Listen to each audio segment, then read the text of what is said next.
Olá, amigos. Falando sério, está começando pela TV Câmara. Nosso entrevistado de hoje é o promotor Carlos Valera, que é o coordenador regional das curadorias do meio ambiente, Ministério Público de Minas Gerais. Doutor, muito obrigado pela sua presença. Eu que agradeço, Wellington.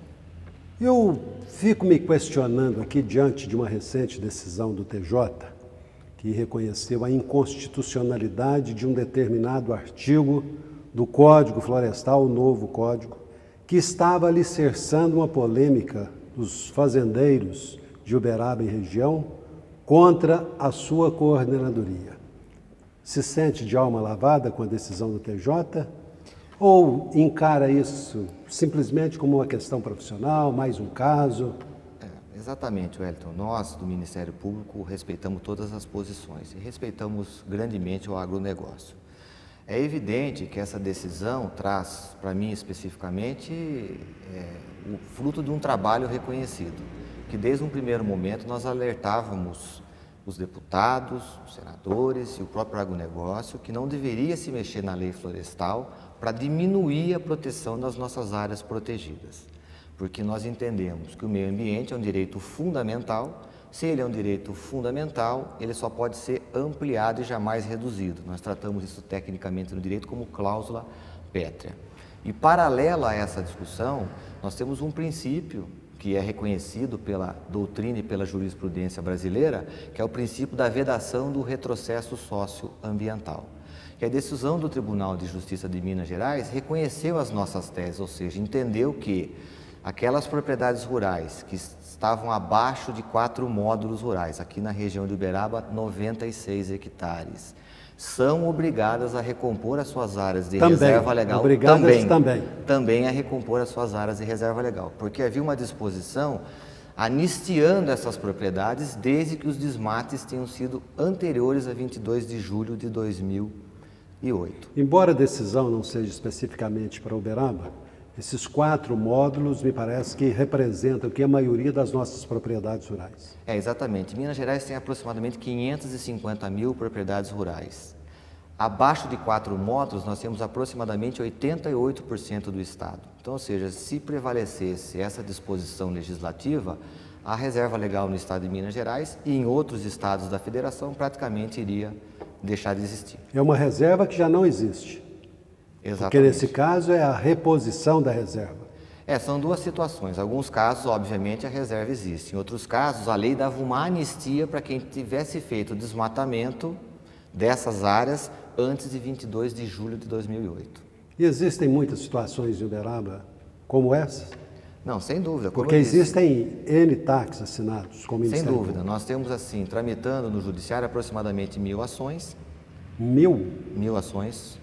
E aproximadamente... Uberaba e quantos outros municípios? É o que compõe a comarca, né? Uberaba, Água Comprida, Campo Florido, Delta e Veríssimo. Isso representa o quê? 25% das propriedades rurais da região? Não, Wellington, não. Nós temos uma peculiaridade. Só Uberaba tem aproximadamente 5.000 imóveis rurais. Mas nem todos nos 4 módulos? Não, nem todos. Essa média do estado se aplica mais ou menos a Uberaba. Nós devemos ter algo em torno de 80% das propriedades de Uberaba abaixo de 4 módulos. O número é extremamente significativo, esses 1000 TACs. Não, sem dúvida, sem dúvida. Mas nós temos um universo de 1000 4.000 propriedades. Esses 1000 TACs resultam de situações verificadas em loco pelo Ministério Público e pode ser que alguma ficou para trás ou representa a totalidade das propriedades que não estão dentro do que a lei preconiza? Não, essas propriedades, porque quando nós começamos a trabalhar com a reserva legal em 2008, nós optamos pela seguinte situação. Nós buscamos o cadastro do INCRA e esse cadastro ele é estratificado por módulos fiscais. Então, ou seja, ele começa com as menores propriedades e vai chegando nas maiores propriedades rurais. Por uma questão de escala, nós invertemos esse cadastro. Então, nós passamos a trabalhar com as maiores propriedades rurais, passando pelas médias até chegar nas pequenas propriedades rurais. Então, nós estamos nesse trabalho agora efetivamente que nós estamos avançando sobre as pequenas propriedades rurais. E daí a importância desse precedente. É motivo de preocupação para os pequenos proprietários rurais agora, sob esse enfoque, obviamente, da decisão do TJ. Eu não diria que é um motivo de preocupação. Eu queria que as pessoas se conscientizassem que o meio ambiente é investimento e não é custo. Eu acho que é essa que tem que ser a tônica. Nós não temos que acabar com esse discurso sectário, sabe, Wellington? Ambientalistas, ruralistas, setor produtivo. Somos todos brasileiros, eu tenho certeza que todos querem o melhor para essa geração e para as futuras gerações. Então, a nossa função lá no Ministério Público é convencer as pessoas que proteger suas APPs, ter as áreas de reserva legal, não impedem que essa propriedade seja produtiva e também possibilita que essa propriedade possa ser usada por essa geração e para gerações futuras. Qual era o argumento dos fazendeiros para não cumprirem a determinação do Ministério Público de Uberaba, no caso específico, né? O seu caso? Infelizmente, Wellington, o argumento invariavelmente é econômico. Porque produzir menos. Exatamente, porque você teria que, em tese, tirar as suas áreas de preservação permanente e mais um percentual de 20%. Então, eles, na leitura do agronegócio, eles entendiam que havia uma diminuição da área e, via de consequência, haveria uma diminuição do ganho econômico.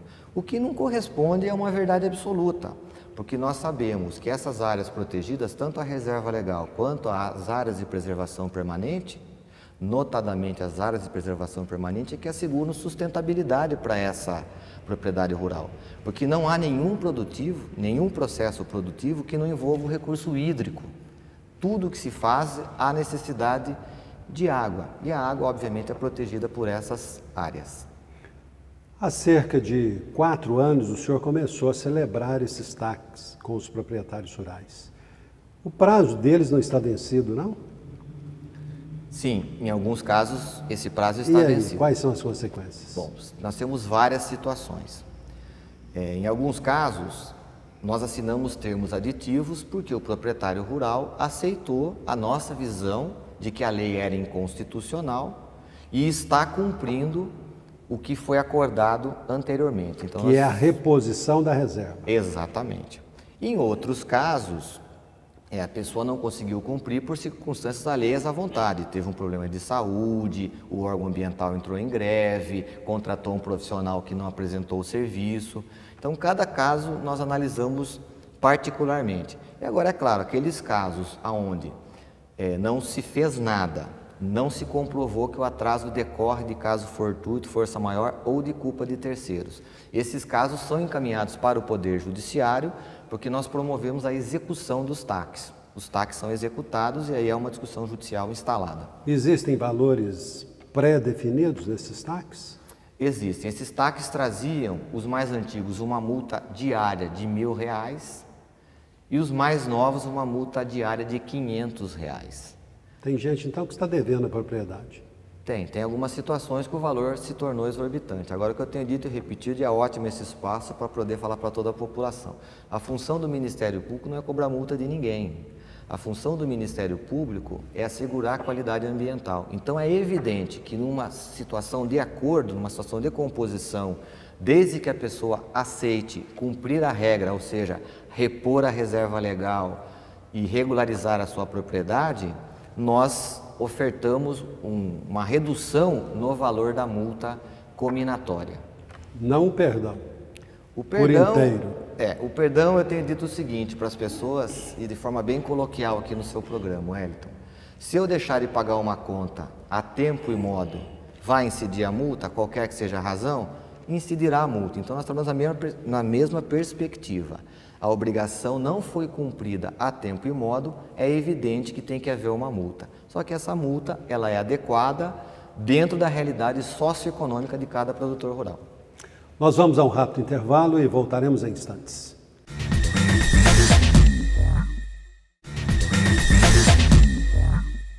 Falando sério pela TV Câmara está de volta e nós prosseguimos aqui a nossa conversa com o promotor Carlos Valera.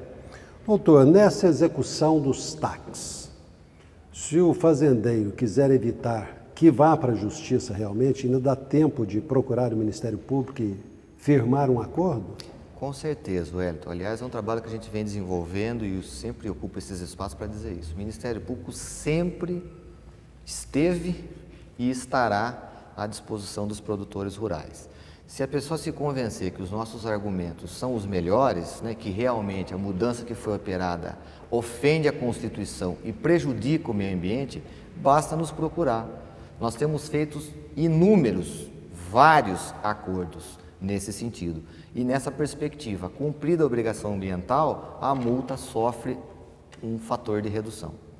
Na época da crise maior entre o senhor e os proprietários rurais, alguns comentários diziam: esse promotor quer ferrar os ruralistas. É por aí?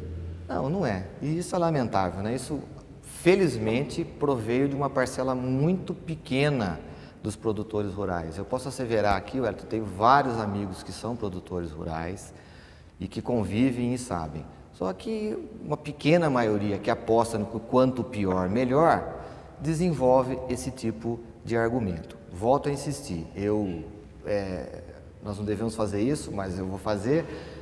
Eu desafio alguma pessoa a dizer que foi até o Ministério Público ou não foi recebido ou foi destratado por mim ou pela doutora Claudine, que é a promotora de meio ambiente da comarca. Então, ou seja, desde o primeiro momento, a função do Ministério Público, nesse caso específico, foi dizer: olhe, não mudem a lei para prejudicar o meio ambiente, isso fere a lei maior que é a nossa Constituição. E agora essa decisão do tribunal veio restabelecer a verdade, dizendo que o Ministério Público nada mais fez do que o seu trabalho. Mas o Ministério Público aqui, principalmente o Ministério Público Ambiental, sempre tratou e tratará qualquer pessoa, não só os produtores rurais, com o maior respeito, porque afinal o Ministério Público existe para defender a sociedade. Existe a possibilidade de recurso ainda quanto à decisão do TJ? Sem dúvida, essa discussão ainda não está finalizada. É preciso esclarecer isso. Essa decisão foi dada no incidente de inconstitucionalidade, num caso específico da comarca de Carmo do Rio Claro. Ela vale especificamente para esse caso. Porém, como eu disse, como ela foi dada pelo órgão especial do Tribunal de Justiça, chamado Pleno, exatamente, Wellington, que é composto pelos 25 desembargadores mais antigos, é evidente que ela vai se espelhar na primeira instância e nos próximos incidentes que forem julgados pelo tribunal, vai ser aplicada a mesma regra, porque a decisão foi unânime. Porém, a discussão maior e que vai colocar um ponto final nessa polêmica do novo Código Florestal tem que vir do Supremo Tribunal Federal.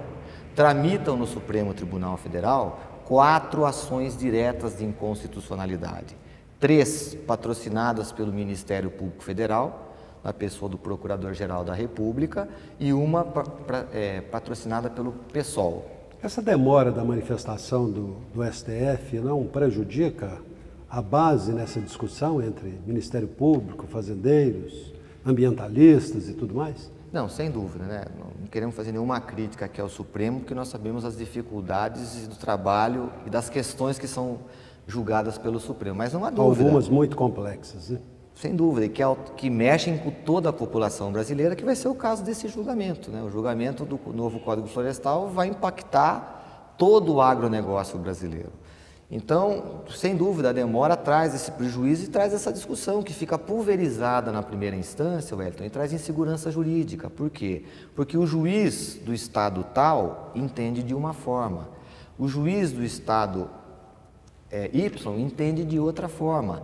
E aí nós ficamos tendo essa dificuldade de explicar para as pessoas por que uma pessoa em Uberaba tem uma decisão de um jeito e a outra pessoa em Ribeirão Preto tem outra posição. Às vezes, em casos semelhantes, juízes diferentes na primeira instância com decisões diferentes também.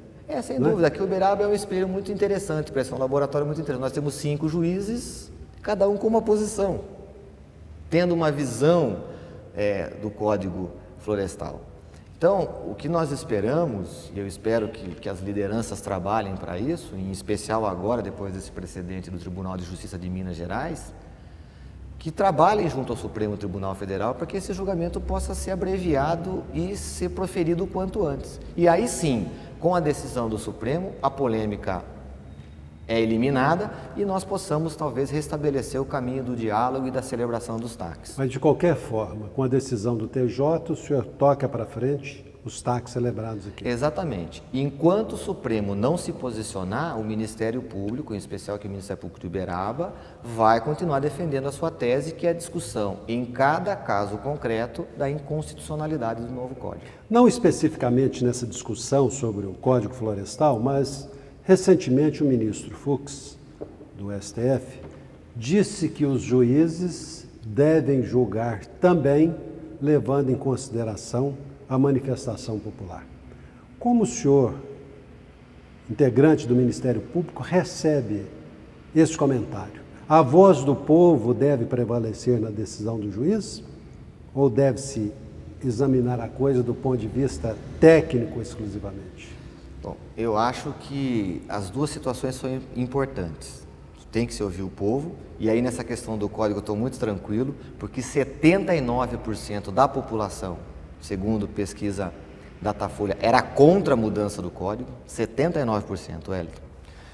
Mas, porém, os juízes, eles têm um limite que é a legislação. E no caso específico é a nossa Constituição Federal, porque senão nós não teríamos um sistema judiciário, nós teríamos um sistema lotérico, onde cada juiz se julga no direito de fazer o que bem entender.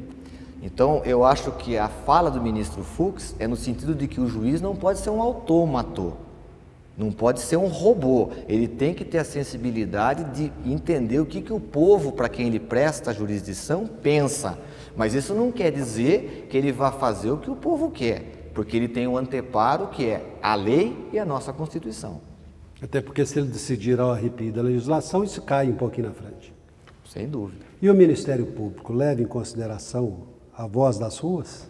Sempre, né? O Ministério Público é o maior instrumento de cidadania, porque faz o papel de ombudsman da sociedade. Então, ou seja, todas as causas que têm relevância passam pelo Ministério Público. Pode ver a nossa atuação temática, né?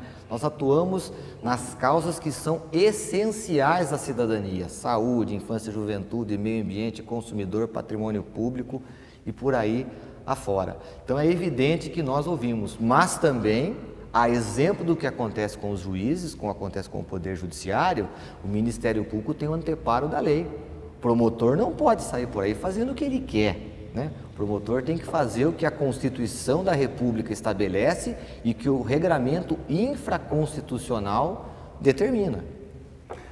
Para botarmos assim um ponto final nessa discussão agora, nesse programa sobre o Código Florestal, o Sindicato Rural de Uberaba chegou a denunciá-lo ao Conselho Nacional do Ministério Público, por entender que o senhor estava agindo arbitrariamente nessa questão de exigir dos fazendeiros a reserva legal, que agora o TJ bate o martelo dizendo que o senhor estava correto. Naquele momento, o Conselho Nacional entendeu que não tinha o menor propósito aquela representação contra o senhor. Com a decisão do TJ agora, como o senhor se sente? De alma lavada em relação a isso? Bom, Wellington, como eu disse, né, eu respeito a posição de todas as pessoas, né, respeito a posição do Sindicato Rural. A resposta foi dada pelo Conselho Nacional do Ministério Público, que disse que eu não estava fazendo nada além do que a minha obrigação funcional fazer. Eu não vou dizer que eu estou de alma lavada, porque isso pode soar que seja um revanchismo ou um despeito da minha parte. Eu só vou dizer que eu estou feliz porque o fruto do meu trabalho está sendo reconhecido. E não é só do meu trabalho. Quando me refiro ao meu trabalho, é o trabalho do Ministério Público do Estado de Minas Gerais. Trabalho e conhecimento de legislação, de interpretação de legislação. Sim, mas isso é um trabalho em conjunto. O Ministério Público de Minas Gerais, e os mineiros deveriam ter muito orgulho dessa situação, é o Ministério Público de referência na área ambiental. Então é evidente que essa questão surgiria primeiro em Minas Gerais. O senhor esperou receber uma ligação do Sindicato Rural? Dizendo, olha, desculpa, estivemos equivocados nessa história? Não, eu não esperei como eu disse, Wellington, eu respeito, cada uma pessoa tem a sua peculiaridade e entendo as razões da presidência do Sindicato Rural porque fez essa representação e dizer que isso faz parte do jogo democrático. Se o senhor for chamado para uma festa, lá irá. Com certeza. Com certeza. Com certeza. Nós vamos a mais um rápido intervalo e voltaremos em instantes.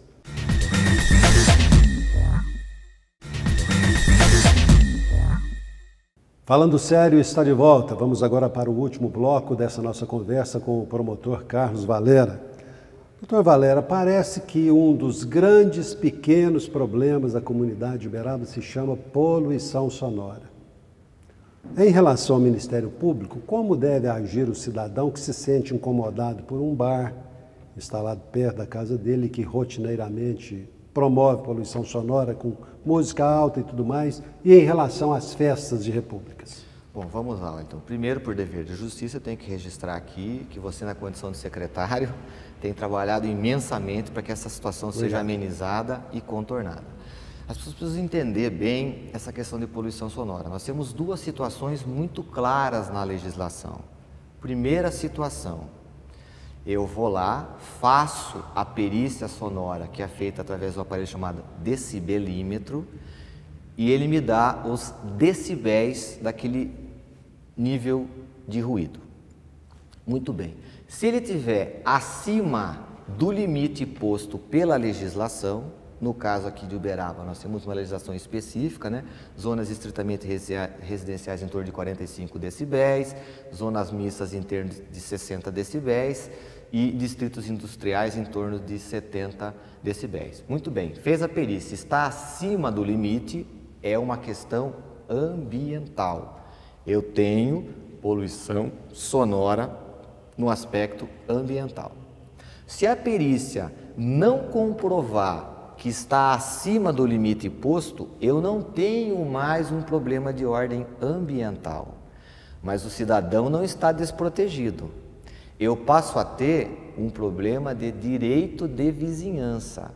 O instrumental que esse cidadão e, obviamente, o profissional do direito que ele contratar vão utilizar é o Código Civil, que prevê lá nas suas seções que, não obstante o ruído ou o barulho estar dentro do limite, se ele provocar incômodo, ele é passível de acionamento judicial para ser eliminado ou mitigado.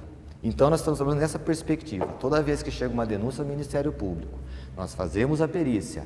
Essa perícia dá acima, é o caso de atuação do Ministério Público, nós temos atuado. Quando ela dá abaixo, nós orientamos as pessoas que se procurem um advogado ou, na ausência de recursos financeiros, que procure a Defensoria Pública. E aqui agora vai um reconhecimento, uma troca de reconhecimento. O Ministério Público, lá, a sua coordenadoria especificamente, tem feito também um trabalho intenso nesse aspecto. Ou seja, o cidadão uberabense não está desprotegido em relação à poluição sonora. O que precisa deixar claro, aqui aproveitando a oportunidade, é que não dá para se atender a todos ao mesmo tempo, né? O nível de reclamação, sobretudo em fim de semana, é muito grande, né? E as duas patrulhas que temos atuando, sobretudo aquela que é mista com a PM, que é a mais acionada, nem sempre consegue atender a todos no mesmo momento. Afora a poluição sonora e a questão com os fazendeiros, o que mais pega em Uberaba na relação ambiental? Bom, nós estamos trabalhando em várias frentes, né? Recentemente começamos um trabalho no setor urbanístico. Nós identificamos um problema sério de que eram lançados prédios de apartamento na planta sem o devido registro imobiliário, ou seja, colocando o consumidor numa situação de absoluta vulnerabilidade. E também, para nossa surpresa e tristeza, nós detectamos que alguns empreendimentos imobiliários, loteamentos especificamente, eram lançados sem o devido registro junto ao cartório de registro de imóveis, também trazendo vulnerabilidade para o consumidor e para a estrutura ambiental. Felizmente, né, com as ações que nós desenvolvemos, houve uma percepção das associações de classes desses empreendedores e a situação está caminhando para a normalidade. Mas sem prejuízo dessas ações, é preciso que o consumidor, Wellington, fique muito atento. Então, ou seja, quando for comprar um prédio de apartamento, por favor, consumidor, pergunte a quem ele está lhe vendendo o número do registro junto ao cartório. Essa é a sua segurança. Mesma coisa quando você estiver comprando um lote, pergunte o número de registro. Essa é a sua segurança. Sem prejuízo, nós estamos trabalhando também, Wellington, isso nos preocupa grandemente, a questão da crise hídrica. Os dados que nós estamos recebendo comprovam que a vazão dos nossos rios, nesse período, está menor que a vazão dos nossos rios do ano passado. Então, ou seja, se nós não tivermos o bom senso de entender que nós precisamos tomar algumas ações, a primeira delas é mudar a nossa relação com o recurso hídrico. O plano de saneamento foi votado na Câmara Municipal e a informação que está nele nos causa perplexidade. A média de consumo do uberabense é de 240 litros, o preconizado pela ONU é 120. As perdas do sistema chegam a 36%.